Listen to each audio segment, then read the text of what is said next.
Ia că mă sună. Să faci niște, da? Alo! Alo, Raluca, bună! Ce faci tu? Da, uite ce să fac pe acasă cu copii. Da. Tu cum o mai duci? Bă, da, vorbește mai încet, mai așa.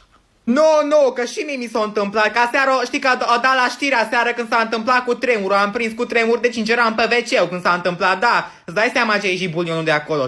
Da, mă. Da. Știu, nu? Măi, tu n-auzi, vorbește puțin mai încet, nu te doare urechea, că se aude până în cealaltă parte a casei, vorbește mai încet. Da.